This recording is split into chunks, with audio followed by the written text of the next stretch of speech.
Hey everyone, Brian here from Vintage Classic Specialist. Happy Saturday to everyone. Happy wet and kind of gross Saturday for those of us in Southern California.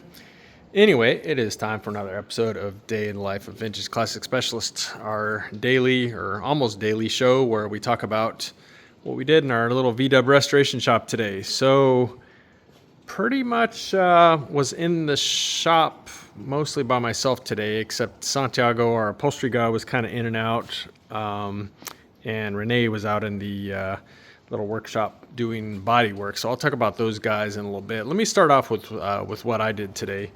So I worked on this gorgeous Sea Blue 64 Beetle here.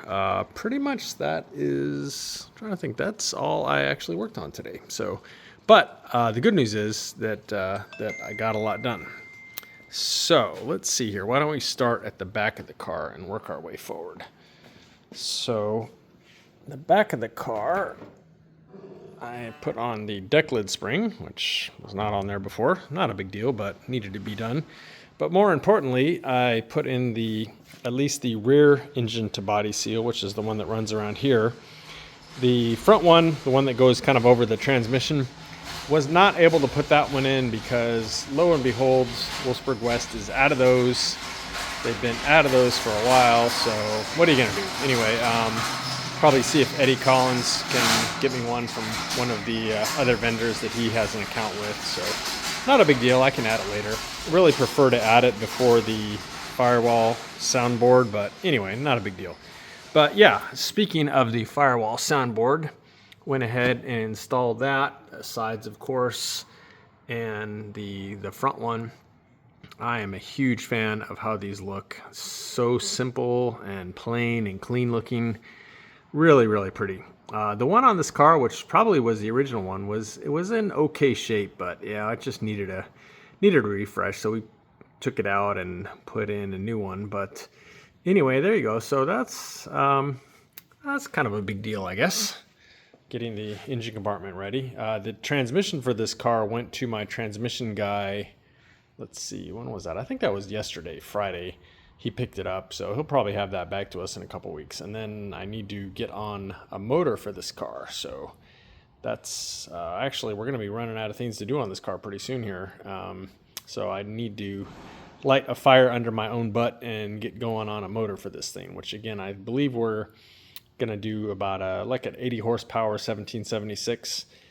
You know, pretty mild, but literally double the power that this car came with stock and the power that it came with when they brought it in. Still had the stock 40 horse with it, so should be a fun little car.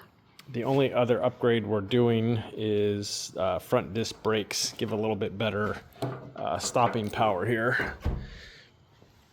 So let's see what else I did.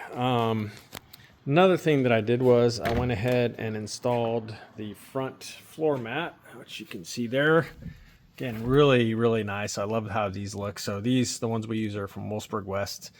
Super high quality. They look great. They fit good. They even have little faint lines on them where you need to cut out for the heater control and the shifter, so you can just follow those. You don't have to worry about trying to measure or make sure you're putting them in the right place. They have little sort of molded in lines where you can see where those things go. So yeah, really nice product from Wolfsburg West.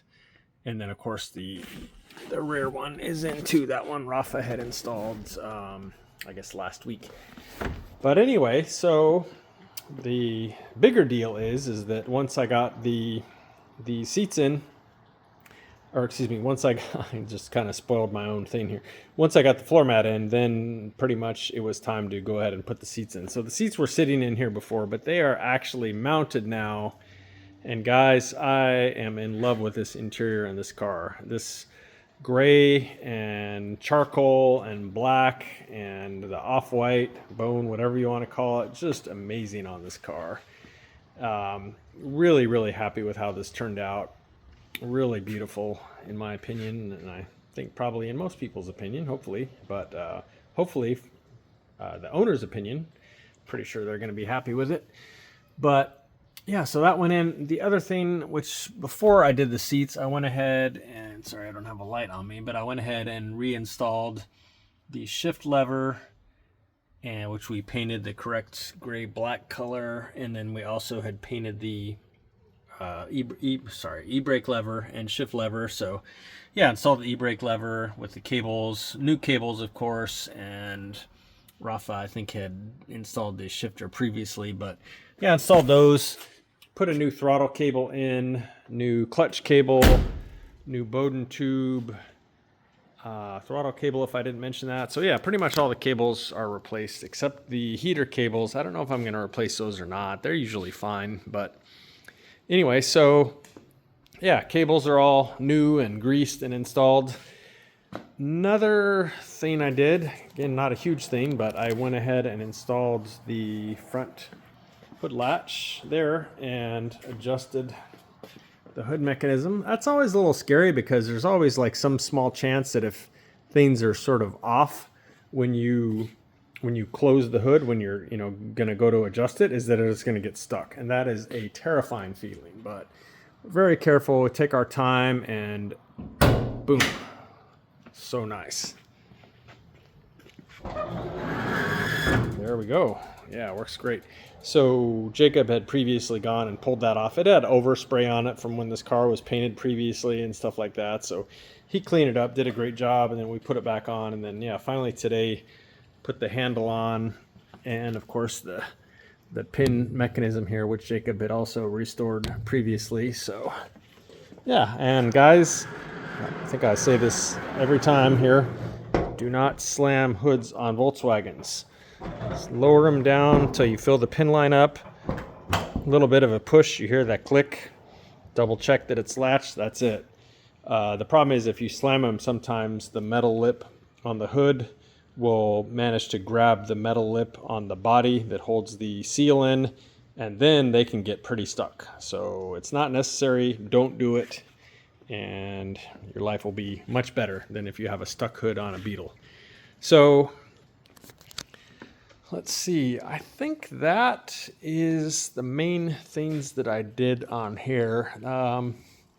Might have been some other little odds and ends, but I think, what was it? Let me cheat and look at my list here.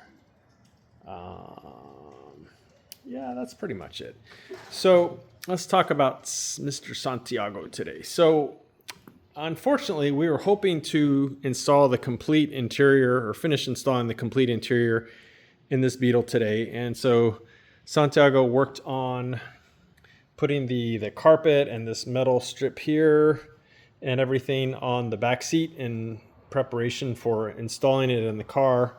The carpet actually gets tucked into there's a rail across the back here that the carpet on the seat gets tucked into, so that when you fold the seat down, the carpet kind of bridges that gap. Really nice, actually. But anyway, so he finished making those pieces and installing them. They look amazing, of course. And then went to install the seat, and I thought that we had the bolts for the seat for the backrest here where it sort of pivots on.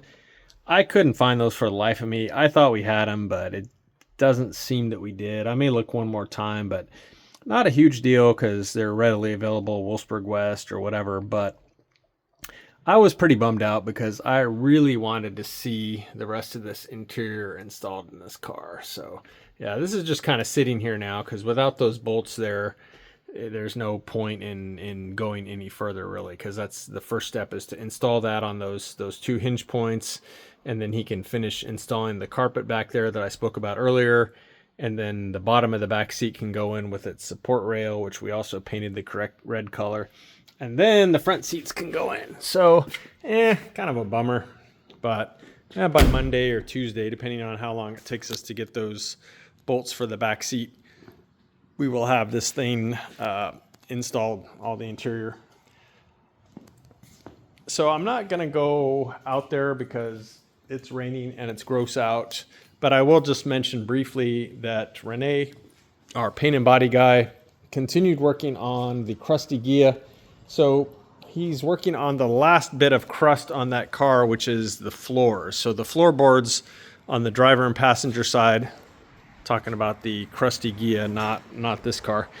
The the passenger and driver floors, kind of like underneath the seats and towards the back, were very rotted out. Like it was like a Flintstones car where you could have stuck your feet through there and, you know, ran or whatever. So he finished today replacing the, let's see, what was he doing? The driver's side. And I think come Monday, he'll do the passenger side. And then that car is going to be ready for final body work. And then we're hoping to paint the thing. And I think it's a very realistic goal, maybe even by like the middle of January. So I was hoping January, and I think we're going to make it. And I'm thinking even maybe earlier. I was thinking maybe the end of January, but I'm thinking maybe the middle of January, we might have paint on that car. So super exciting. It's been a long journey for that car because it was a rusty, beat up, bondoed up mess. So it's going to be a beautiful car when it's done. Can't wait to get it in the shop and start the actual build on it. So guys, that is what happened around here today. So I may actually come in tomorrow. I'm not 100% sure because, again, I missed a lot of time when I was on vacation doing the whole holiday thing with family. And of course, as a small business, anyone who's not in, the income of the shop goes way down, and it gets much harder to pay everyone, including myself, as you can imagine. So yeah, I'm probably going to be trying to make up some lost time here over the next couple weeks. Just sort of the nature of owning and running a small business here, especially a shop like this where the income is solely dependent on hours worked. Anyway, so maybe in tomorrow. We'll see, guys. No promises there. So if I don't see you tomorrow, I will see you guys for sure on Monday. And I hope everyone has a good rest of your weekend. And one way or another, we will see you again soon. Bye.